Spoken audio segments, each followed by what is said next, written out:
Okay. So I wanted to make this video because this one's exciting. So if you were just starting out in like a Masonic lodge or any kind of other school of thought like that, any kind of they say secret society, but it's more like a school of thought. So the next lesson I wanted to go into, because I know I went off like a little bit with explaining the trivium and quadrivium. I got taken off track, but I think that the next one I want to jump into is how to profiteer off of microcosm and macrocosm. So the like cosmic scaling is basically what it is, because this okay, so I'll go into it. So, say your passion and what you love to do is soccer, and you love playing soccer, you love doing soccer, like your whole life is obsessed with it.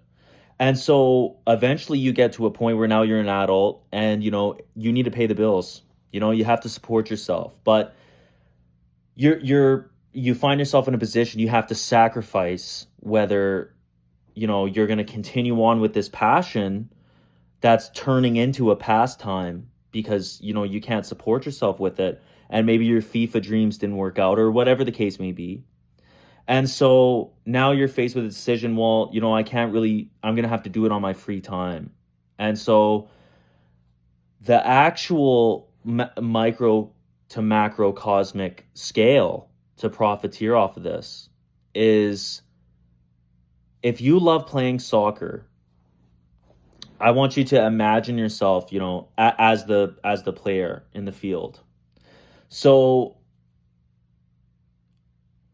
either make it bigger, go to a macrocosm, or go to a microcosm. And let's just say that you said, well, I'm going to take it smaller because that fits, that's more reasonable for this specific passion of soccer. And so you go, well, how about I turn it into a foosball, a board game?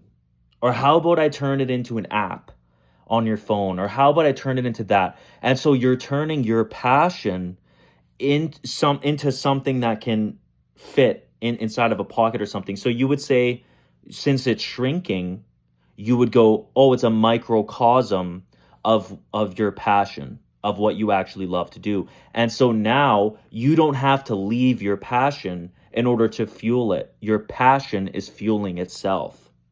And so you're creating a closed circuit. And so, that's one example that you could do. But this is where, so many schools of thought, they hide this. They hide this kind of thing. And I feel like it's a little frustrating because so many people, they'll join one of these fraternities or join some kind of, religious institution, whether that's a church, any place, like a place of worship. They want to scale their business or something like that, but there's nothing, they don't have any knowledge to offer you. So, or they charge you money for it, and it's unreasonable because it should be free. Because in my opinion, knowledge is to be shared. Right. So, but anyways, let's get back into this. Okay. So that's one example of how you would keep your passion, as you live inside of your passion. So when you're not playing on the field, you're selling stuff that has to do with your passion. And so that is your life. That is who you are. It's what you sell, it's what you do, it's all this kind of stuff. And so you're able to like live out a life to do what you love, right? To actually do what you love. And so the method of it is micro to macrocosmic scaling.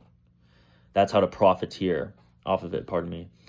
That's how to profiteer. So another example, so that's, the soccer into a foosball or app on your phone or anything like that. And that's how you would start making money off of your passion. And because you're passionate about it, and because it's something you love to do, you can innovate. And now all of a sudden you're like, yeah, there's tons of different foosball ones, but this one has, self-catching nets, or this one has like some kind of feature that only someone who loves the game, loves the sport can actually relate to and go like, oh man, like you're one of us. And so now your market is your friends. Like really every person who walks in your store is not a stranger because they are an extension of your love. And this is where it gets, for me, I'm a Christian. So God is love, like for me. And so, but I don't mean just love as the emotion. I mean, that's one aspect of it. But like, that's what I'm saying. Do you see how it spills into everything you do? It isn't just, you go to church on Sunday and then you walk out and go, oh, that was nice. I guess I'll go see you next Sunday. It doesn't end. It doesn't end. That's how you live. And so that should be reflected into your passions that God has put within you, which is, if it was soccer, then I'm going to make a living off of soccer as well. So that's one example. The next example, and this is like the most simple one, and I can relate to, would be like military stuff. And so you would go, okay, I love this army stuff. And I mean, you could literally join the army, but if that isn't like what you wanted to do, you could microcosm it, microcosm it, because the macro would be go and do it, right? So you'll see how different passions, you'll just apply some thought to it and be like, well, how could I make this possible, right? How can I make this realistic? And so the microcosm of the military passion would be, I'm going to start creating action figures. And, this isn't just, an action figure, you can innovate because that's your love for what you're doing. And so you can have a drone, but it's in the shape of a Chinook or like a helicopter, or some kind of G.I. Joe jet, or, Halo action figures, like this kind of stuff, because you're passionate about it. You're passionate. And so that passion pours into your craft. And I want to keep it Christian because I am a Christian, but I find this stuff interesting. So that's how it spills in. That's how it spills into it. And so, for women, a lot of times, there's, they overthink theirs. That's what I find is, they always try to go for like a macrocosm of their thing. So like they'll be like, oh, I love, hair extensions, so I'm gonna sell hair extensions, and like, that, I guess that would make sense, but it's just like, I feel like that's such a generalization. You know what I mean? I guess it is specific, but maybe go macrocosmic on it and be like, okay, how about like more than that, like a hair extension, but like something more. And so like, yeah, like once again, the passion has to be in there so you can innovate. Because otherwise, I mean, but don't be discouraged either, because there is nothing new under the sun. So whenever you think, oh, I'm the only one to have done it, I don't want someone to steal my idea, odds are it's already been thought of before. And so don't hoard stuff for yourself, because you're just waiting for it to be taken from you. Because eventually you're going to have to share that idea in order to sell it, and you're not going to want to let it go. And so that becomes a problem too. But that's a different issue, but that's more of like greed, like showing itself in your life. But you should be getting rid of all of that kind of stuff through self-work. But for now, like, let's just keep it about this kind of stuff. And I guess I kind of covered it, but micro to macrocosmic scaling of your passion. And so whatever that passion is, can I shrink it so that it fits my hand? Can I make it bigger? Like, can I make a stadium? If these are my favorite action figures and I love, wrestling action figures or whatever, well, then can I turn this bigger? And then that's where you get WWE, or that's where you get, something like that, where like they actually sell out coliseums and stuff like that. Because, and this leads me into this other lesson, is that, everything that you see in front of you, right? An example would be this shirt, or like this cross. This cross, if you actually source trace it back to its origin, it's a thought in someone's mind. And from this thought, this blueprint that came into someone's mind, they said, you know what? I have an idea. I have an idea of a cross. I can see it inside of my head. I can see the cross, but the cross isn't in front of me. I have to bring the cross into existence. And so, but the cross is already in existence inside of your mind. And so now you have the image there. And then with your eyes out here, you're trying to craft it into existence. Jesus himself was a carpenter and worked with his hands and was a, he dealt with wood and stuff like that. And so, and we know that in scripture, by the way, but I can't quote it to you. but remember that though, is that everything you see, like these headphones, a thought inside of someone's mind. And they were like, you know what? I love making music. That's what Dr. Dre was thinking.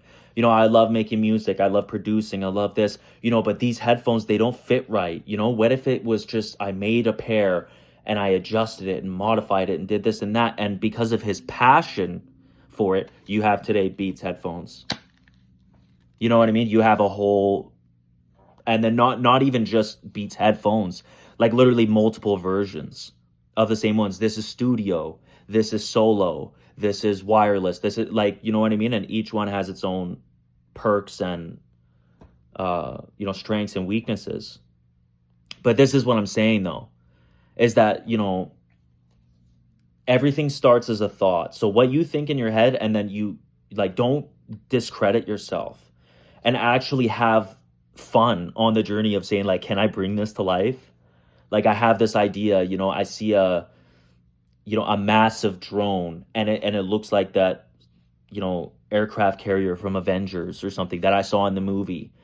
Can I make this in real life? And then, you know what I mean? You'll actually go on this journey where you're buying styrofoam, buying all this stuff, and you're learning about new things, and you're like, oh, aerodynamics and stuff that you never thought would interest you.